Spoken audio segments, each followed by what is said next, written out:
nouvelle formation consacrée à l'apprentissage du HTML et du CSS. Donc, à la fin de cette formation, vous serez capable de créer un site web ou, si vous voulez, un site internet par vous-même. Donc, ne vous affolez pas, même si vous n'avez pas d'expérience, même si vous ne savez pas programmer, vous n'avez jamais fait de l'informatique de votre vie et que vous disposez d'un PC et d'une connexion internet, je peux vous assurer que je vais pouvoir faire de vous un développeur, même si vous n'allez pas faire carrière dedans. Bon, après, ça dépend de vous. Je vais quand même essayer de faire de mon mieux pour vous apprendre donc un peu à faire des choses assez stylées. Ok, donc si vous êtes prêts, donc on va commencer rapidement par voir comment fonctionne le web. Donc dans cette première partie, nous allons voir comment fonctionne le web. Tout d'abord, Internet, c'est quoi? Internet, c'est juste l'interconnexion donc de plusieurs appareils qui permet à ces appareils-là donc d'inter-échanger, donc de communiquer. C'est-à-dire que c'est un réseau donc de plusieurs appareils et sur ce réseau-là, ces différents appareils peuvent s'échanger des messages. C'est assez classique. Et maintenant, le web, c'est toute une partie de cet Internet-là, une toute petite partie, même si elle est très visible, hein, une toute petite partie de cet Internet-là. Et dans cette partie, on va échanger donc des informations qui sont un petit peu visuelles, qui sont donc des liens, des images, du texte, des vidéos, etc., etc. Donc, comment fonctionne cette communication? Donc, nous avons la communication de machines. Imaginons que nous avons notre machine A qui est ici et notre machine B. Et les deux veulent s'échanger un message via une application de messagerie. Qu'est-ce qui se passe? La première partie de l'échange va partir de la machine A. Donc la machine A est là et a une adresse IP. L'adresse IP, c'est un peu comme votre adresse physique. Si par exemple vous résidez, prenons l'exemple à Paris, donc votre adresse physique peut être par exemple juste, on pourrait dire Paris. Ok, maintenant la deuxième machine donc avec qui vous voulez communiquer, son nom c'est machine B et voilà son adresse. Imaginons lui il est en Italie, peut-être à Rome. Donc son adresse sera par exemple Rome. Ok, donc maintenant si vous voulez envoyer le message par courriel ou bien le message par la poste, vous allez devoir préciser que votre ami il se trouve à Rome. Donc cela va permettre au fait à ce que le message que vous allez envoyer soit bien réceptionné par votre ami. Sinon, si vous ne collez pas l'étiquette, on ne connaît pas votre adresse, on ne saura pas vers où envoyer donc le message. Donc, lorsque le message va partir de la machine A, il va spécifier vers quelle adresse il veut envoyer le message. Donc, bien sûr, il doit connaître en amont l'adresse de son ami. Et donc, il va prendre son message, il va l'envoyer par la poste. Il va donner l'adresse de son ami à la poste. Et la poste va s'en charger. Salut, comment ça va? C'est le message. Hein. C'est un petit peu court, mais bon. Donc, il envoie le message donc vers son ami et son ami réceptionne le message parce qu'on connaît son adresse. Et cette adresse, ça doit être unique. C'est ça, on appelle l'adresse IP. L'adresse IP, c'est une adresse donc qui est unique pour chaque machine présente sur Internet, donc connectée au réseau et qui va pouvoir permettre de facilement identifier cette machine-là parmi tant d'autres.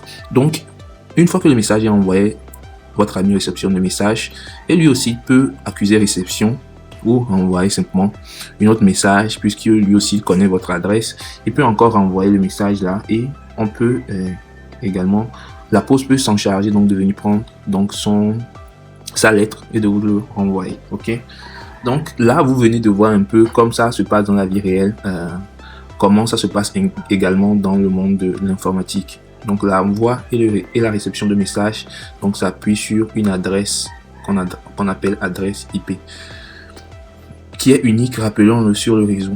Maintenant, qu'est-ce que nous allons voir? Nous allons voir comment se passe la communication client-serveur. Lorsque vous allez sur Google, qu'est-ce qui se passe? Vous êtes le client ici, ok? Donc, vous ouvrez votre navigateur et vous tapez, par exemple, combien coûte un site web, ok? Donc, lorsque vous tapez combien coûte un site web donc dans votre navigateur, qu'est-ce qui se passe? Ce message est directement transmis donc au serveur de Google. Les serveurs, ce sont un peu comme nos machines, donc nos PC portatifs, seulement que eux ils sont beaucoup plus puissants avec beaucoup plus de ressources et souvent sans écran. C'est juste une unité centrale qui réside. Mais bon, passons. Donc, ce message est transmis donc au serveur de Google et le serveur de Google, lui, va traiter ce message en quoi faisant? Lui va aller chercher dans la base de données tous les référentiels qui qui sont liées à combien coûte un site internet. Et il va aller chercher dans la base de données, il va trouver toutes les requêtes, il va trouver toutes les réponses, donc en données brutes comme ça, et il va le recevoir donc dans le serveur. Et qu'est-ce que le serveur va faire? Le serveur va se charger donc de transformer au fait donc toutes ces données là donc en code HTML CSS. Lorsqu'il transforme ces données en code HTML CSS, il le renvoie donc à votre navigateur. Puisque vous ne pouvez pas correctement lire du code HTML CSS, si vous êtes développeur ça passe, mais la plupart des gens ne sont pas développeurs, hein. Donc vous voyez la chance que vous avez.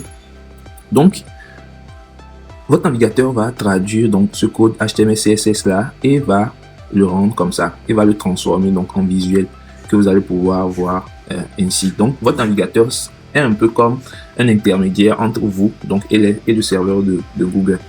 Ok, donc voilà à peu près le rôle du navigateur. Le navigateur va servir à décoder donc le code HTML CSS et va le traduire en visuel. Ok, et va également se charger d'envoyer donc vos messages, donc vos requêtes au bon serveur. Donc c'est comme ça que se passe, donc c'est comme ça que ça marche donc les requêtes donc entre un client et un serveur. Donc c'est à peu près l'architecture classique donc du web. Et après, qu'est-ce qui se passe? Nous avons vu quelque chose tout de suite, c'est-à-dire que notre navigateur est capable de transformer ça, ce que vous voyez ici, en ça. Pour ceux qui ne sont pas développeurs, ils peuvent se dire que c'est pas possible. Parce que comment est-ce possible que ces trucs bizarre qu'on voit là se transforme en quelque chose d'aussi esthétique, d'aussi joli? Et ben, c'est la magie du code. C'est-à-dire qu'avec du code, vous allez pouvoir créer donc des choses vraiment excellentes, si je peux le dire ainsi. Donc, vous allez pouvoir faire des trucs de fou avec du code. Parce que tout ce que vous utilisez côté conception logicielle, application mobile, application web, site web, sachez que c'est du code qui se cache derrière. C'est pas du drag and drop. C'est pas des éléments qui sont déjà comme ça. Par exemple, ce bouton n'est pas quelque part et on est parti le prendre, venu le déposer comme ça. À moins que vous faites du no-code, même derrière du no-code, il y a toujours du code. Donc, ces éléments ne sont pas quelque part et puis on va les piocher, on vient les mettre comme des PNG. Même les PNG, on les crée, mais bon, passons. Ça n'existe pas comme ça. Donc, vous allez obligatoirement passer par du code, donc ces syntaxes là, pour pouvoir obtenir des choses comme ça. Alors je vais essayer de vous rassurer, c'est pas très compliqué. Peut-être si vous n'avez jamais fait de programmation, ça peut paraître un petit peu obscur, mais une fois que vous commencez à voir, à comprendre comment ça se passe déjà, vous allez voir que vous allez même vous amuser. Donc moi c'est mon rôle donc dans cette formation d'essayer de vous présenter la chose, donc le code d'une manière beaucoup plus détendue, d'une manière beaucoup plus relaxe. Donc ne pas vous mettre à pression et vraiment vous montrer les joies du code. Donc vous allez voir que vous allez vraiment vous amuser, même faire des nuits blanches, tellement vous allez kiffer le faire, si je peux bien dire ici. Donc voilà à peu près ce que nous allons, voilà à peu près comment fonctionne donc le web. Dans le prochain épisode, qu'est-ce que nous allons voir? Nous allons essayer d'expliquer ce qu'est le HTML, le CSS et à quoi ça sert.